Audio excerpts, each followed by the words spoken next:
some people have wanted to see some of the projects that we'll try and do some of my favorites.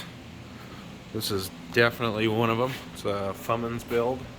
We finished about a year ago now. Anyways, it's a good snowy day. It's a 91.5. 12 valve we put in here came out of a first gen. Came out of Texas.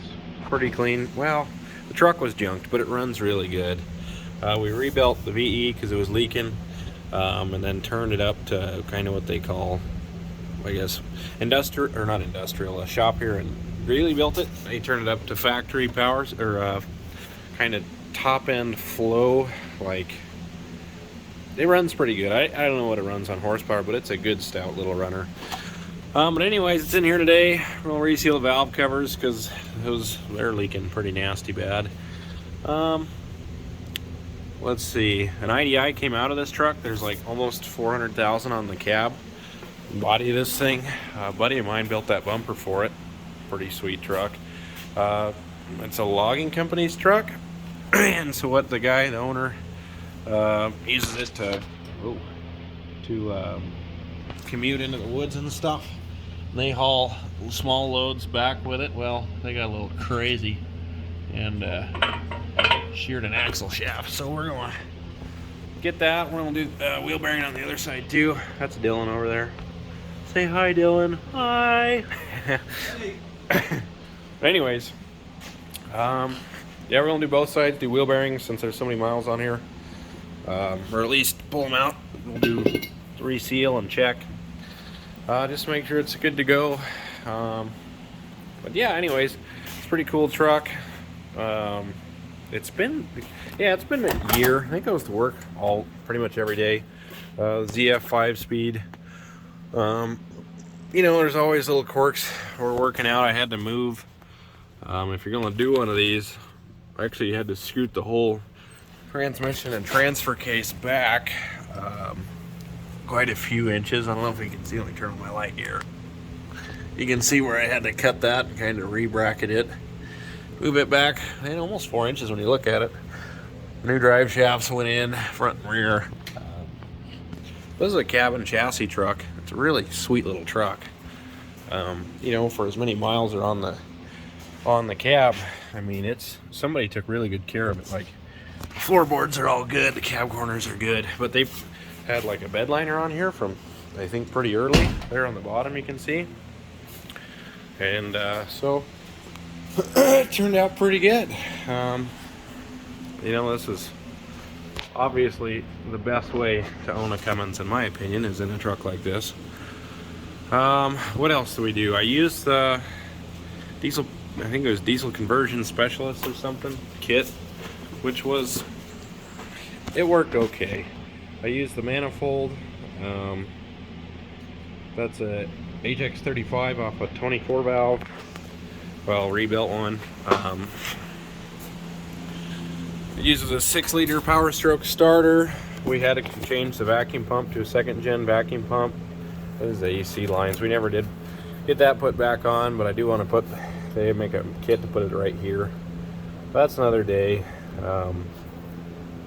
Let's see. We were able to do it without electric fans, which is nice. It had this big heavy aluminum radiator somebody put in here from when it had the IDI. But it's a sweet truck to drive. It's really fun. This guy that owns this owns a logging company and a feedlot. And one of the guys that works, oh, I don't sneeze. Whew. Did all the wiring, little penny lights all over. There's penny lights down on the bottom. It's a sweet little truck. So anyways, that's kind of what we're working on today. Well, yeah, good snowy day project.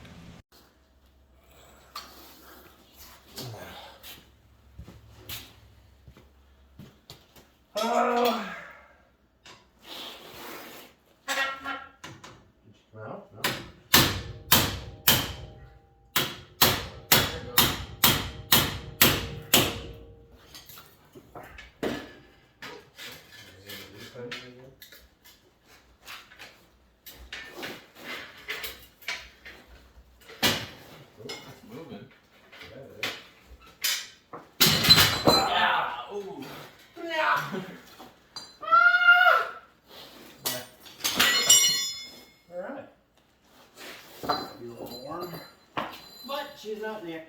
So, it doesn't matter.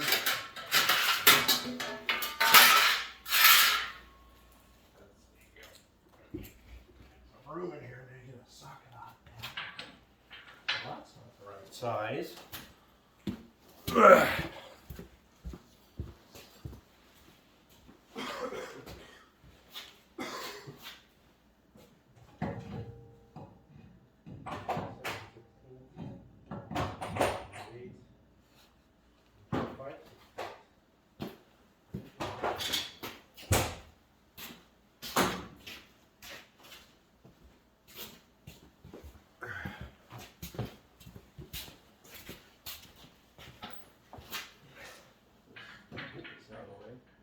Yeah, that's good.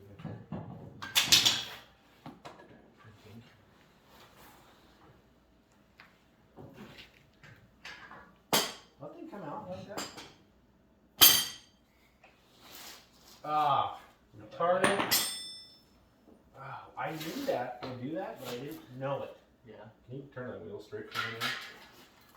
Like I had a feeling it would, but for some reason when I looked at it on the back, I'm like, this will fit through there. Yeah.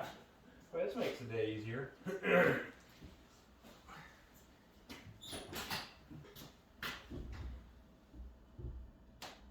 Keep going, okay.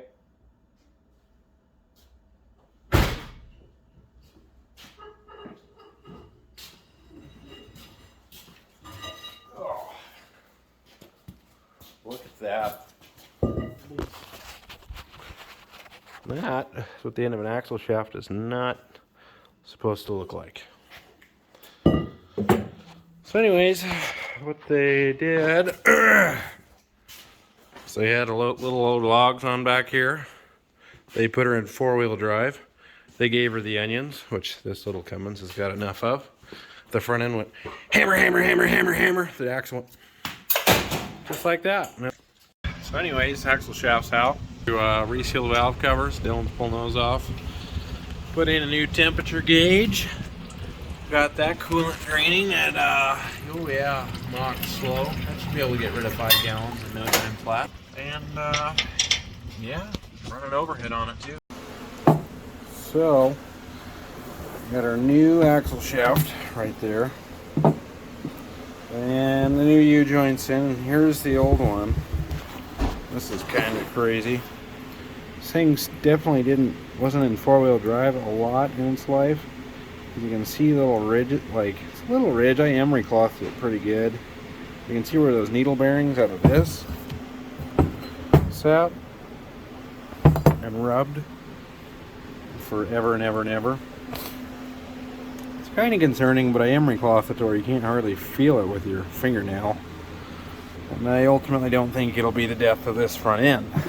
But after cleaning this up, so when I put the new bearings on, you can see somebody else had been in here. You can see where they hammered on it right there to try and get it off. And we hammered on it, but we put a 2x4 between there, as you saw in the other video. Only, I thought it was us for a second, and then I realized this is one that we hadn't hammered on at all. Looks exactly the same way.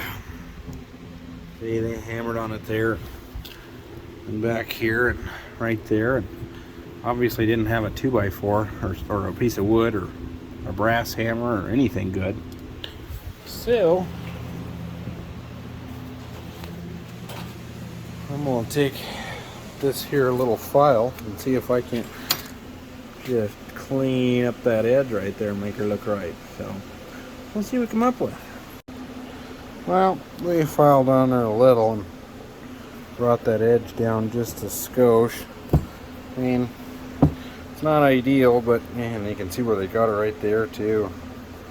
Anyways, our bearing should ride right in here anyways, so this ridge shouldn't be too critical, but you want it to be fairly close in case that bearing does cinch all the way up there. But I bet you she'll stop right in there, so where the race will catch it. And up here where the other bearing rides, boy, she got hot at one point. My goodness. Can't quite feel it with your fingernails. We'll leave her alone. But, yeah, it's not ideal, but it'll probably be okay. And as Vice Grip Garage would say, we'll just pretend we didn't see that and put her back together here. So now I got my bearing in, my hub's on.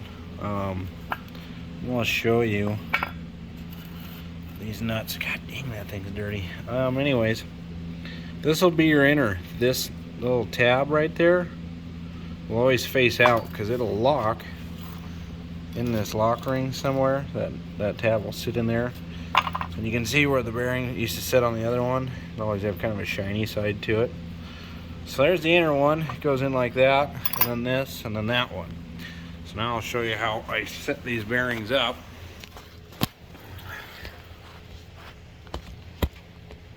I can get her to stay here. This is the way I was taught. It's worked for me. It's never failed, but it's, I don't know, you're probably not going to find it in a book. So it's the good old boy way I was taught, and I use it on semis and everything. These are good old can of Citrol by Schaefer's. It's a pretty good cleaner. I use it on all this stuff so I can make sure we don't get too much dirt in that hub assembly. So we'll put our first one in, make sure our tab is facing out.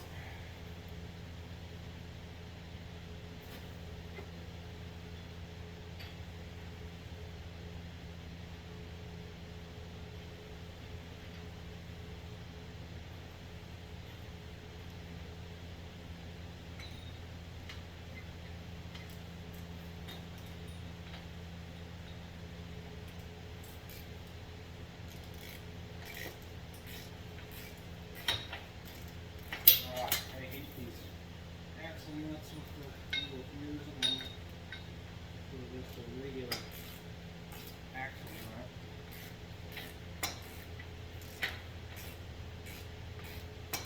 What? That's the only thing to complain about on the Dana 60? I guess that's alright. We'll run her in here.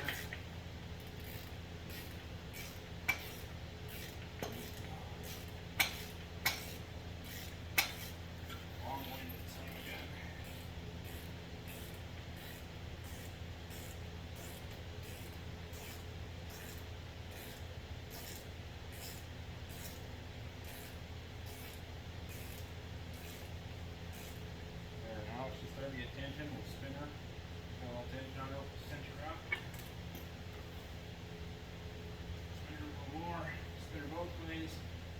Put more on her. Go like that. Make sure she's not lining up or anything crazy. Give her a good one, good and snug. Okay. Still spins. Flip your direction. Oh, goodness. I hate these sockets. Grab.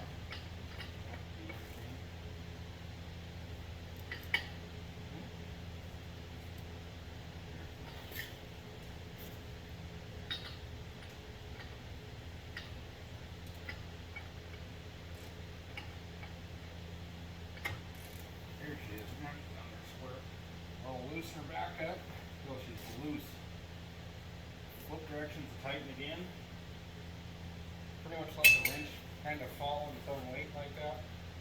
Give her a little push with your thumb. Oh, you can see that very well. Just a little tension right there. Spinner. Sounds good. Feels good. We're going to leave that inner nut right there. Now, take our lock ring. Make sure we don't have any dirt on it.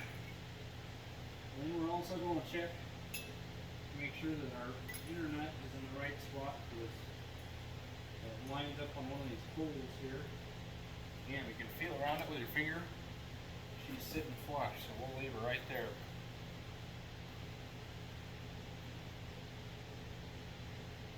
Take our outer nut.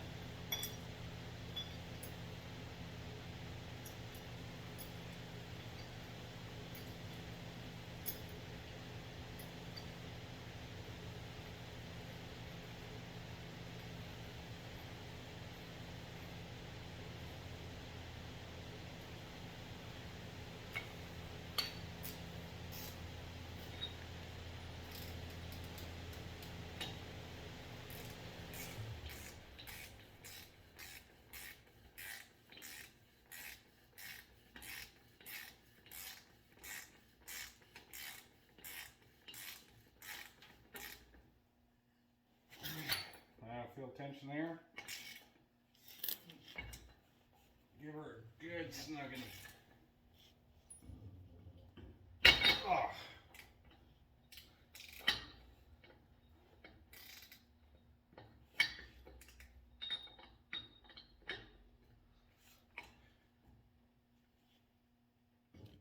Yep.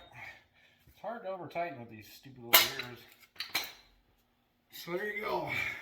That's right where I set them up at. I use hundreds of them, maybe not quite hundreds, but yeah, almost hundreds of them a year, every year. I've never had them get hot, never had them come apart, and that's just the way it works for me.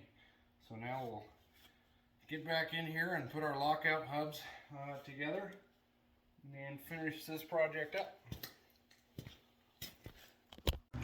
Well, finished putting her together last night. Well, I run her to the parts store to see how everything goes.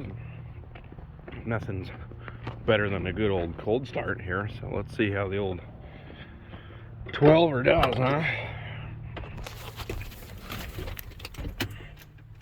What the heck did I do with the keys for there?